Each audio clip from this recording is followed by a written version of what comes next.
Parfait. Bonsoir, je suis ravi d'être ici.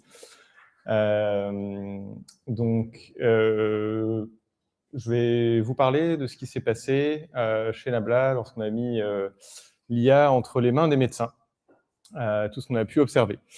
Avant ça, juste un petit mot sur ce qu'est Nabla. Donc, on construit une plateforme d'intelligence clinique afin de libérer du temps aux médecins pour qu'ils puissent se consacrer à leurs patients. Alors ça commence par le compte rendu de consultation. Ça a été notre premier cas d'usage qui a vraiment bien marché. Ça ne se limite pas à ça. Il y a tout un tas d'autres tâches qui sont un petit peu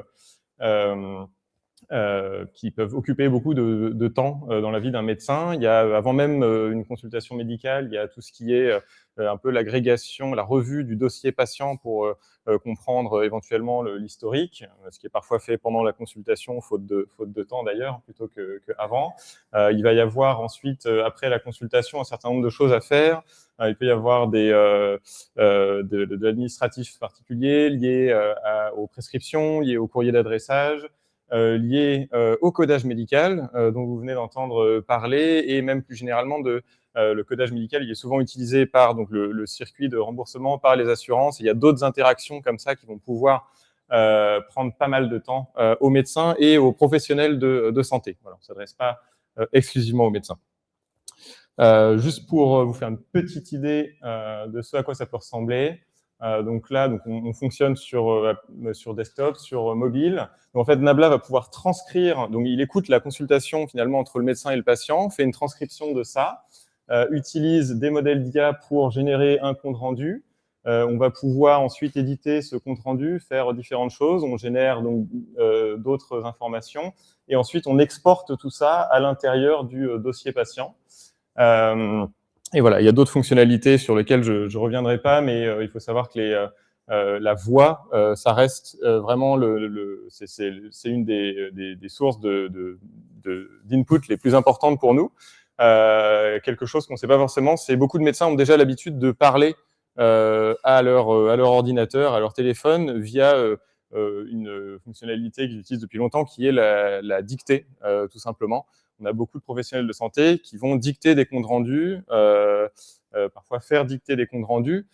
Et nous, c'est quelque chose qu'on va beaucoup utiliser dans le produit, le fait qu'on a finalement une base d'utilisateurs qui sont déjà familiers avec le fait d'échanger par la voix avec une application. Donc, ce que Nabla rajoute par-dessus ça, c'est qu'on n'écoute pas seulement le professionnel de santé, on écoute aussi le patient qui est en face du médecin, tout ce qui se passe dans l'environnement du médecin. Parfois, il peut y avoir un patient, un interprète, les parents. Il va falloir être capable de bien comprendre tout ça. Et donc, pour ça, il faut différents modèles d'IA assez performants. Aujourd'hui, donc Nabla, pour vous faire une petite idée de l'échelle, donc c'est une entreprise qu'on a créée en 2018. On en parle encore relativement peu en France. On est présent dans différents pays. On est très présent aux États-Unis. Donc, on va transcrire et analyser 30 millions de consultations par an. Voilà, sur une cinquantaine de spécialités. On est déployé dans beaucoup d'hôpitaux, de systèmes de santé. Alors, le chiffre de 2 trilliards de tokens par an qui passent par des LLM sur notre infrastructure, c'est pas un chiffre qu'on cherche à faire grossir à tout prix. On cherche même plutôt à le faire baisser parce que ça coûte cher. Mais voilà, ça donne un peu une idée de l'ordre de grandeur. Et surtout, moi, le chiffre que je préfère, parce que je le trouve plus parlant, c'est un peu le nombre de... Donc, en ce moment, là, il est quelle heure? Voilà, il est 20h. Vers 20h, on a à peu près, normalement, j'avais essayé de caler ça par rapport à l'heure de la présentation, on a environ 3000 conversations qui sont en train d'être analysées par Nabla. Donc, vous imaginez, donc là, on a à peu près, si je compte les gens qui sont sur le live, mettons, je ne sais pas, une centaine de personnes. Vous imaginez que vous êtes tous des patients. Vous êtes en train de voir votre médecin et grâce à Nabla, votre médecin, au lieu d'avoir les yeux rivés sur son écran d'ordinateur pour prendre des notes, il peut se consacrer à vous, vous écouter mieux, avoir plus d'empathie. Et donc, 100 personnes, vous multipliez ça par 30. Donc, vous imaginez qu'il y a 30 autres salles autour. Donc, ça vous donne un peu une idée de l'impact à l'instant présent. Et c'est évidemment un chiffre qu'on cherche à faire grossir au fur et à mesure du temps. Voilà. Donc, les médecins, c'est en fait une technologie qui est devenue viable, je dirais, toute fin 2022, début 2023. Avant, on n'avait pas de modèle de langage qui permettait de gérer ce type de fonctionnalité. Et normalement, une technologie d'IT dans le monde de la santé, c'est pas adopté aussi rapidement que ça. Il y a vraiment eu une sorte de ruée vers les assistants IA, tout simplement parce que c'est vraiment une technologie qui était très poussée par les médecins. Traditionnellement, dans le monde de la santé, on a beaucoup de logiciels qui sont poussés en top-down plutôt qu'en bottom-up. Et donc, le fait que ce soit les médecins qui poussent pour l'adoption de ce type de technologie fait que, dès le début, alors même que nous, on avait un peu le produit minimum viable, il y a tout de suite eu énormément d'investissements de leur part. Ils ont aussi accès à des outils d'IA d'ailleurs. Ils avaient très, très envie de nous accélérer un petit peu sur la roadmap. Et donc, comment nous accélérer? Alors, on a littéralement des médecins qui ont écrit du code. Du code, ça va être, par exemple, pour aller nous aider à aller non pas, donc on n'écoute pas seulement la conversation entre le médecin et le patient, on va aussi aller récupérer tout un tas de données d'historique dans le dossier patient notamment. Et on a des médecins qui ont construit, on va aussi aller exporter la documentation qui est générée dans le logiciel médecin également. Donc on a des médecins qui avaient construit par exemple des intégrations. Donc là on parle vraiment de code de Python, de JavaScript, de choses comme ça. Là, ce dont j'ai un peu plus envie de vous parler, c'est donc le nouveau type de code qui existe depuis 2 ans, à savoir l'anglais. Donc, je pense que la plupart d'entre vous connaissent le nom d'André Karpathy, donc qui est un peu j'ai envie de dire l'influenceur de l'IA, vu qu'il a inventé le terme de vibe coding notamment. Ça reste un très bon vulgarisateur et je pense qu'il a quand même un don pour réussir à nommer assez tôt différents concepts. Et vous avez sûrement entendu cette phrase qui dit voilà, le nouveau langage de programmation aujourd'hui, c'est l'anglais. Souvent, quand on est développeur, ce qu'on voit dans cette phrase, c'est OK, ça veut dire que je vais pouvoir coder en anglais à partir de maintenant. Là, ce qui nous intéresse, c'est une autre conséquence qui est si vous êtes un professionnel de santé, vous allez pouvoir coder aussi. Donc, comment ça se passe dans un produit comme Nabla? Donc, très tôt, on a senti que, en raison du nombre de spécialités médicales, des différentes manières de pratiquer la médecine, on n'allait pas pouvoir couvrir tous les cas d'utilisation suffisamment rapidement. Donc, assez tôt, on a essayé de mettre davantage de contrôle entre les mains de nos utilisateurs. Donc, concrètement, si je prends la fonctionnalité en particulier de compte rendu, on a voulu permettre aux professionnels de santé d'aller un peu ajouter leurs propres instructions qui vont venir s'appliquer à toutes les notes médicales qui vont être générées. Donc concrètement, on essaie de guider un petit peu le médecin dans la UI, de donner quelques exemples. Mais à quoi ça peut ressembler? Donc c'est vraiment quelques exemples parmi des milliers. Voilà, donc là on a un néphrologue qui a envie d'avoir les instructions présentes dans un format spécifique et qui a aussi envie d'avoir un certain, on peut avoir des en-têtes et des conclusions de notes spécifiques qu'on a envie d'avoir à chaque fois. On peut avoir donc des spécialistes en toxicologie qui veulent corriger Nabla sur l'utilisation de vocabulaire spécifique. On peut avoir un gastro-entérologiste qui va vouloir s'assurer que dans une section en particulier, donc c'est assez normalisé les comptes rendus de consultation médicale. Il y a différentes sections, il y a différents standards, différents hôpitaux peuvent avoir des préférences différentes. Et donc, parfois, on va avoir envie, par exemple, donc les subjective impressions, ça va être c'est le ressenti du patient par opposition à ce que le médecin peut directement observer. Donc, on peut décider que dans une section en particulier, on n'a pas envie d'avoir directement le ressenti du patient. On a envie de le mettre ailleurs dans la note. Voilà, on a aussi eu des exemples plus extrêmes. Au début, on supportait pas les cas, la spécialité de psychiatrie. Par exemple, et on a eu des utilisateurs qui voulaient quand même vraiment utiliser Nabla, qui sentaient le potentiel de ce type de technologie et qui ont vraiment écrit des tartines d'instructions très très longues qui en fait reviennent à corriger complètement ce qu'on a fait, réécrire un système prompt complet pour vraiment inventer un nouveau type de compte rendu qui n'existait pas dans le produit. Donc là, on a tout un template pour faire des assessments de risque pour un examen un examen de santé mentale. Voilà. Comme je le disais, on ne s'adresse pas que aux médecins, on va avoir des infirmiers qui vont qui vont faire du suivi de patients dans la durée.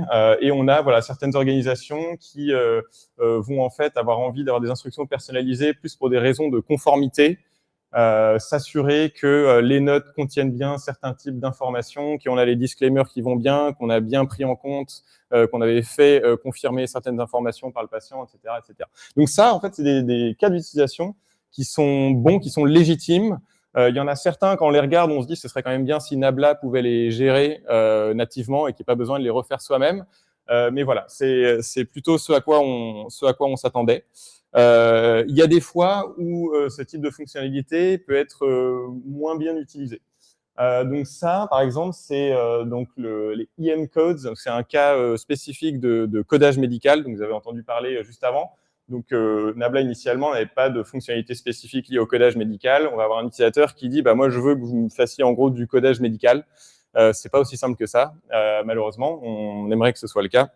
Mais donc là, on a un exemple type d'instruction qui est juste trop large, ça va juste pas fonctionner.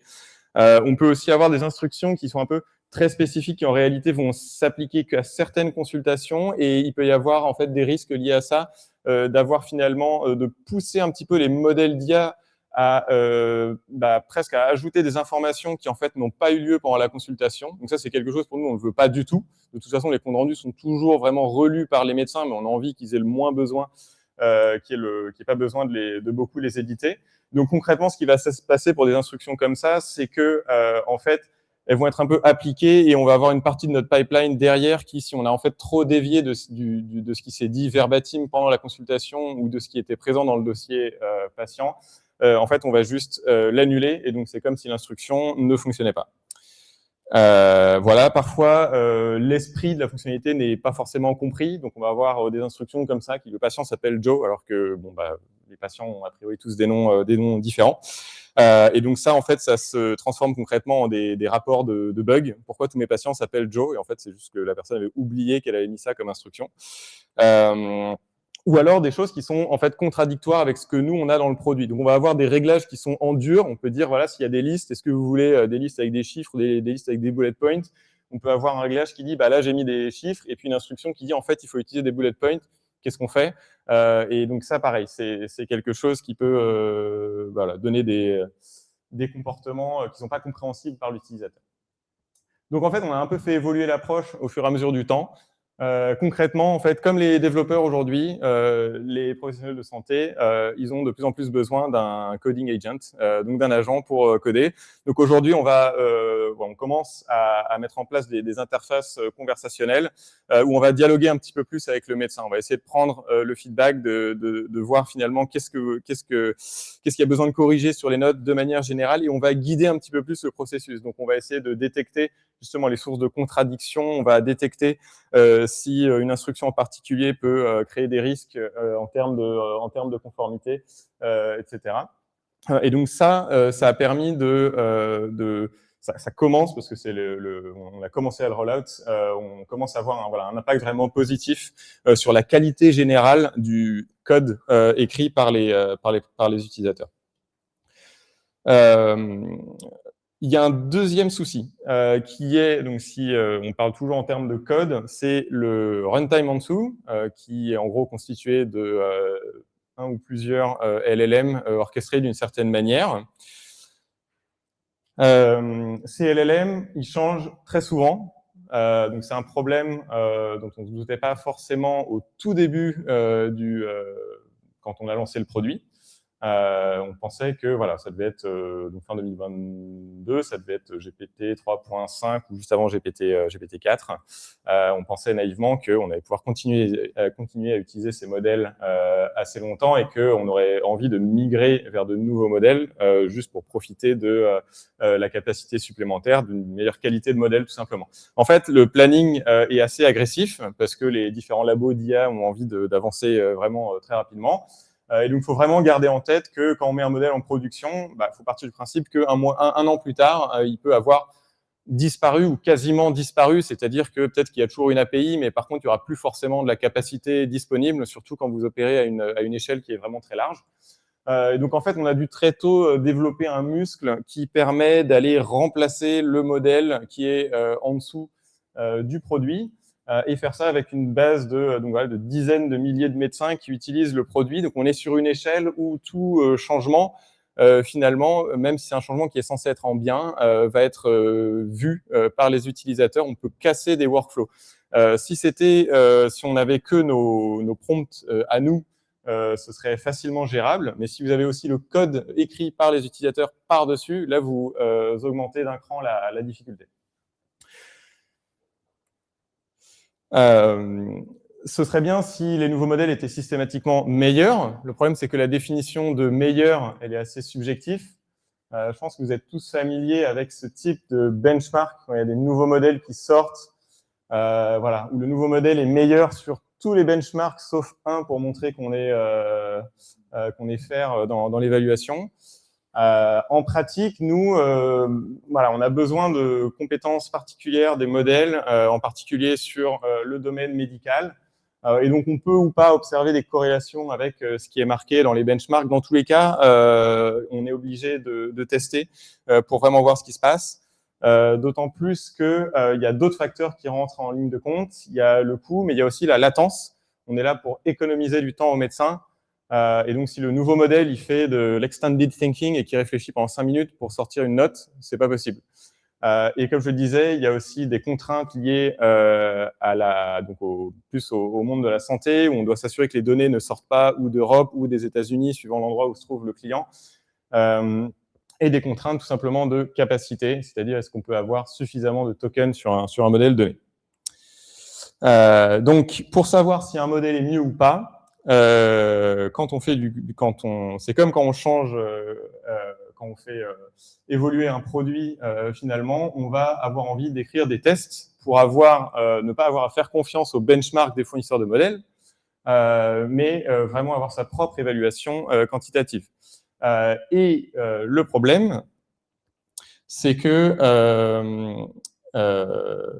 donc je vais montrer à quoi ressemble un test finalement dans le contexte de Nabla. Un test, c'est quelque chose qui est écrit également en anglais. Donc nous, on peut écrire des tests, mais on peut se dire que les médecins vont pouvoir également écrire des tests.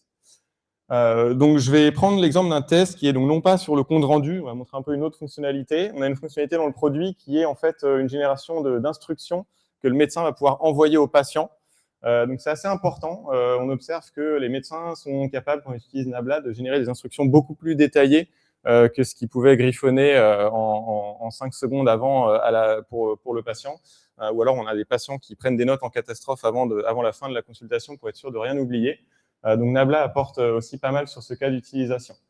Donc un test pour des instructions patients ou pour n'importe quelle autre fonctionnalité, ça va avoir un titre. Donc là, on veut dire qu'on ne veut pas répéter des instructions, par exemple.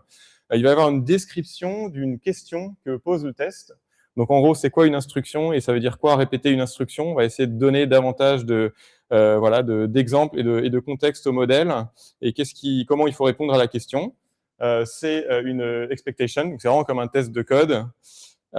Et puis c'est aussi une description de quel modèle il va falloir utiliser pour faire tourner ce test. Donc c'est un peu un petit package qu'on va utiliser pour évaluer différents modèles. Donc en gros, on fait tourner le modèle pour utiliser la feature. Et puis après, avec ce test, on prend un autre LLM pour faire tourner le test sur l'output de cette fonctionnalité. Dans le cas présent, des instructions destinées aux patients. Voilà. Mais donc, pour les médecins, c'est comme pour les développeurs. Personne n'aime écrire des tests. Donc, comment on fait? Les sources de tests qu'on a dans Nabla, il y en a des explicites. Donc, on va énormément, et depuis le début du produit, on demande du feedback aux médecins, du feedback en anglais, du feedback numérique, note 1 sur 5. On essaie d'avoir des notes entre 1 et 5. On essaie d'avoir un maximum de contexte également, idéalement un transcript et une note anonymisée. On essaie aussi d'avancer suffisamment vite sur le produit pour que les médecins puissent voir que leur feedback sert à quelque chose. Comme ça, on a plus de feedback. Et il y a également tout ce qui est implicite. Et donc, typiquement, un médecin, avant d'exporter une note, va faire une relecture, va corriger parfois les choses. Et donc, évidemment, la moindre correction, c'est un signal qu'on va prendre en compte pour améliorer le produit. et notamment, on va l'utiliser pour fabriquer les tests. L'édition, elle peut se faire soit à l'ancienne, en changeant des caractères. Elle peut aussi se faire en étant drivée par des LLM. On peut dire, je veux que ma note elle soit plus comme ceci, plus comme cela. C'est voilà, quelque chose que les utilisateurs trouvent très pratique également.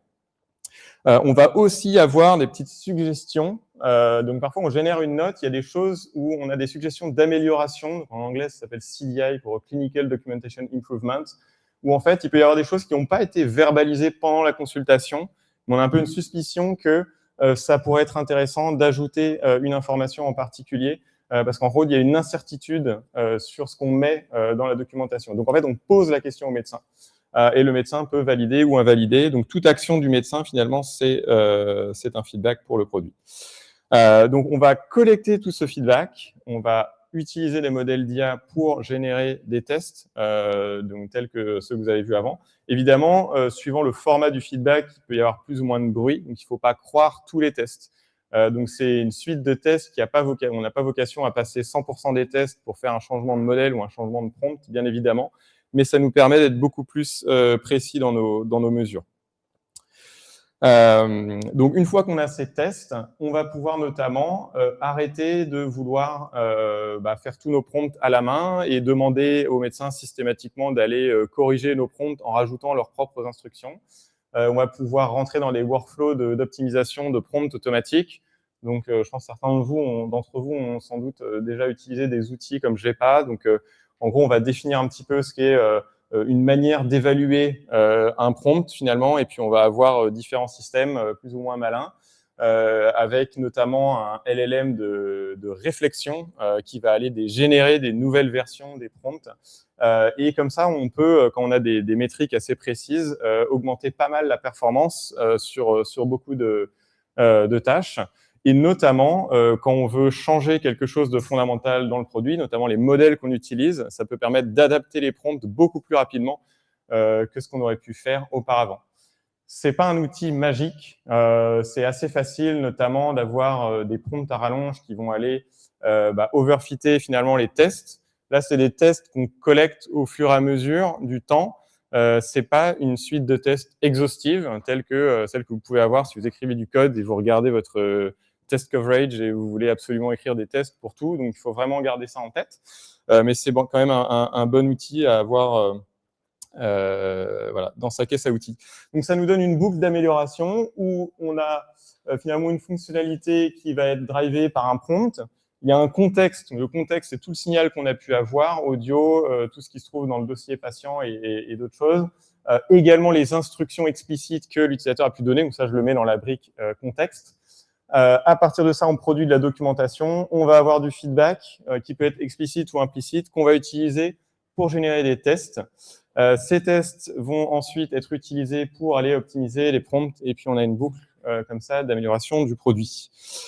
Il y a différents LLM qui interviennent à chaque étape du processus.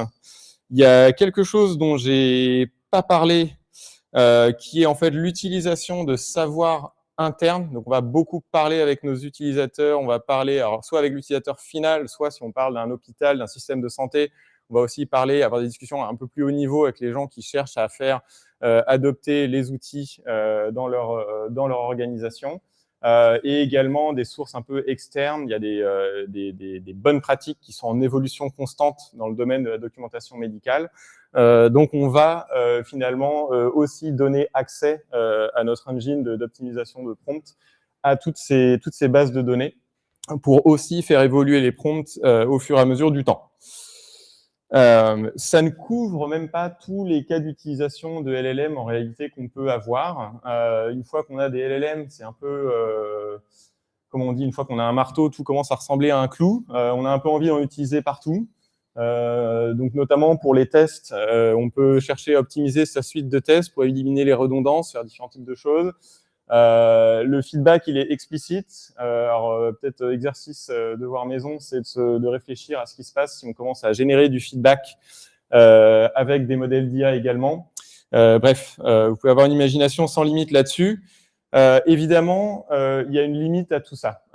Donc, avec ça, on a eu des très bons résultats sur des fonctionnalités où vraiment on a pu noter des améliorations notables, on a pu augmenter notre vélocité aussi pour pouvoir adopter des nouveaux modèles plus rapidement. Il y a 1 an et demi, ça pouvait nous prendre parfois 6 mois de migrer vers un nouveau modèle. Maintenant, on peut aller beaucoup plus vite, donc c'est un facteur assez important. Mais à un moment donné, notamment la qualité du LLM, l'intelligence brute, on va dire, si on peut appeler ça intelligence, on finit par la saturer quelque part. Donc, on essaie de réfléchir un petit peu à ce qui se passe dans l'étape d'après. On aimerait bien, nous, fondamentalement, pouvoir donner une quantité de contexte illimitée, à la fois ce qui se passe pendant la consultation ou dans l'environnement du médecin. On a envie de pouvoir prendre tout le feedback au fur et à mesure du temps, se souvenir de tout ce que le médecin a raconté à Nabla dans le cycle de vie d'utilisation du produit pour vraiment faire un assistant complet qui vous comprend et qui évolue avec vous. Sauf que si vous faites ça, vous avez une espèce de boule de contexte qui devient vraiment énorme. J'ai même pas parlé de tout ce qui est notamment ce que vous voyez en tant que médecin. Si vous travaillez aux urgences, vous avez de patient en patient dans un hôpital, vous avez de patient en patient, vous voyez plein de choses, il y a des choses qui sont pas verbalisées. Comment vous pouvez même commencer à intégrer de la vidéo dans un pipeline comme ça? On a le sentiment chez Nabla qu'il va falloir une catégorie de modèles un peu différente, plus efficace. En tout cas, tout ça a quand même un certain coût. Il y a beaucoup de choses qu'on a besoin de tuner et au bout d'un moment, on finit par devoir faire des choix sur ce qu'on teste. Et donc, c'est le sens du partenariat qu'on a annoncé il y a quelques mois avec donc Ami Labs, qui est donc le nouveau lab de Yann Lequin, qui travaille, donc c'est sur une piste en particulier, qui est les World Models, donc un paradigme assez différent des LLM et qui notamment a déjà pu montrer des résultats assez prometteurs sur des nouveaux types de données, notamment tout ce qui est données visuelles, afin de pouvoir réfléchir à pouvoir développer des modèles qui vont avoir qui vont pouvoir avoir un modèle du patient, de ce qu'est le métier de médecin, de ce qui se passe dans l'environnement du médecin, des différents outils que le médecin a à sa disposition et plus être limité finalement par une fenêtre de contexte qu'on va finir par saturer et où on va finalement perdre certaines choses à chaque fois qu'on en gagne de nouvelles.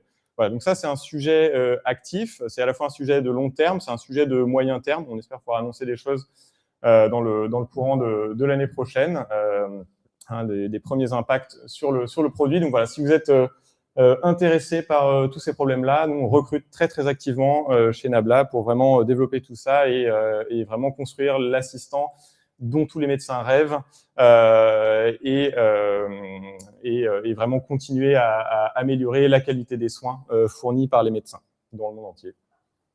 Merci.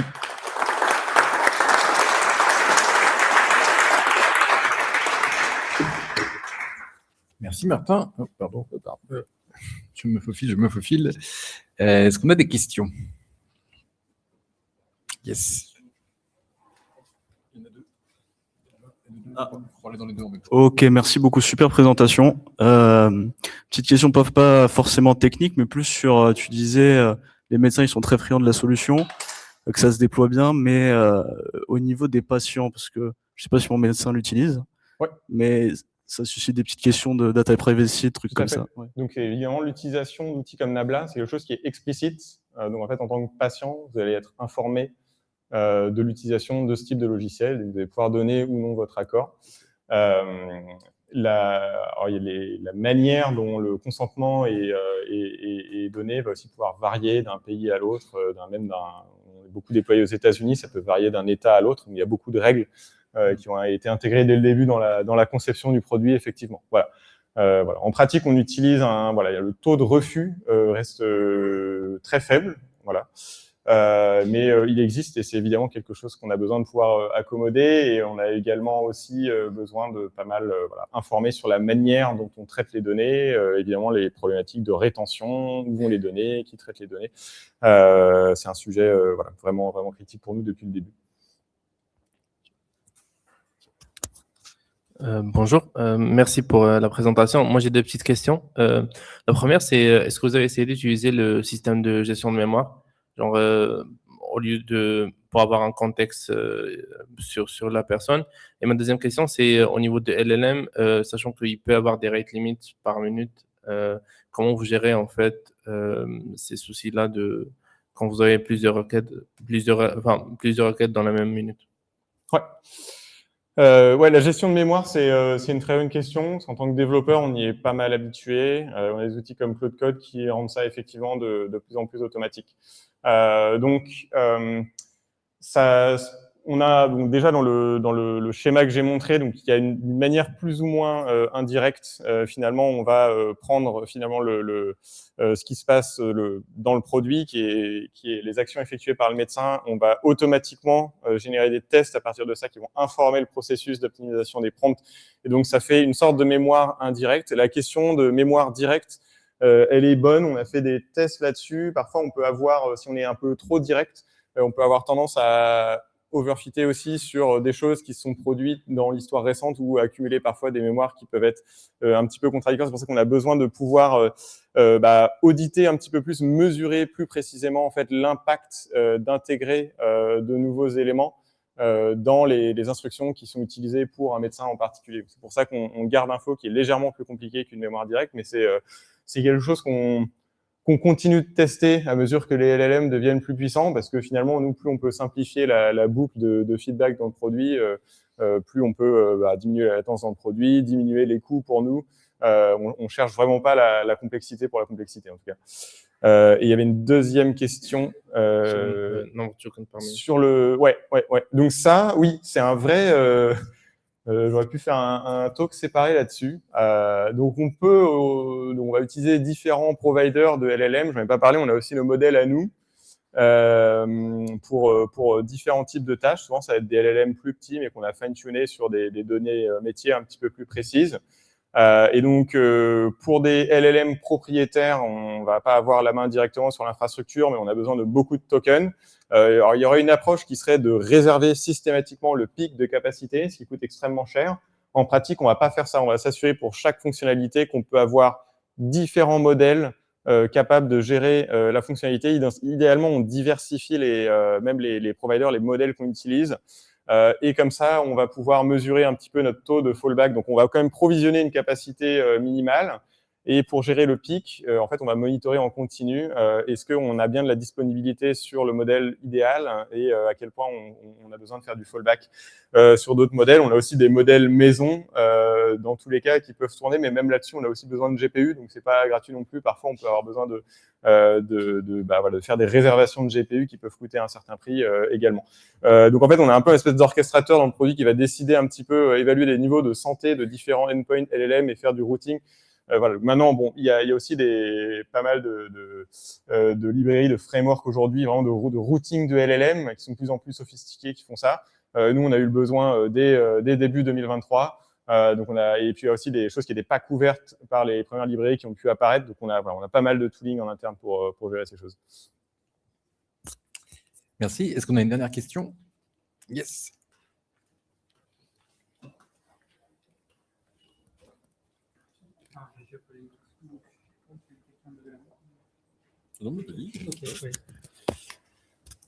Je me posais une question sur en fait, l'espérance des world models que vous voulez utiliser. Qu'est-ce qui vous pousse à envisager ça? Est-ce que c'est aujourd'hui vous êtes sur un plafond de verre en termes de performance ou... Ouais, donc c'est une piste parmi d'autres. Personne ne peut savoir ce qui va se passer vraiment demain. Donc il y a une intuition qu'on partage. On n'attend pas forcément un LLM, et même on a pu tester Fable 5 pendant 72 heures. Même un Fable ou un Mythos ou d'autres modèles, on pense qu'il ne va pas y avoir un LLM qui va résoudre tous les problèmes qu'on a. Donc, à l'échelle où on est, on a envie de réfléchir à un petit peu plus long terme. Il y a des premiers cas d'usage sur les world models qui sont assez précis. Je pense le cas de la vidéo, qui est aussi professionnel de santé, a beaucoup d'input visuel. Ça, c'est quelque chose aujourd'hui, même pour des raisons de coût, on n'aurait pas envie de l'envoyer directement à un LLM et de juste dire, voilà, résume-moi ce qui s'est passé dans l'environnement du médecin et c'est magique, ça va marcher. Et en revanche, il y a des premiers résultats sur des world models qui laissent penser que ce type de cas d'utilisation va pouvoir permettre d'aider énormément l'architecture qu'on a dans le produit aujourd'hui, qui, elle, peut continuer à être basée sur des LLM. Voilà. Sur le plus long terme, là, on essaie avant tout d'aider le médecin dans tout ce qui est administratif, donc tout ce qui n'est pas directement médical. De plus en plus, les médecins veulent absolument, trouvent que c'est super chouette l'IA et aimeraient qu'on les aide plus directement sur les diagnostics, prendre des meilleures décisions, simplement faire moins d'erreurs. Et pour ça, il faut être un appareil médical. Il y a certaines limitations des LLM, notamment le fait que ça peut halluciner, même une fois sur 100 000. Qui vont un petit peu limiter la généralité des certifications qu'on va pouvoir obtenir. On va pouvoir certifier certaines choses, mais il va falloir scoper ça très, très, très précisément dans le produit. Si on veut pouvoir faire certifier des choses plus générales, on pense qu'on va avoir besoin d'autres types de modèles. Voilà. Donc ça peut être l'horizon un peu plus long, ça peut être du 5 ans, ça peut être, voilà. Mais on veut vraiment y réfléchir dès maintenant. Super, merci Martin. Merci.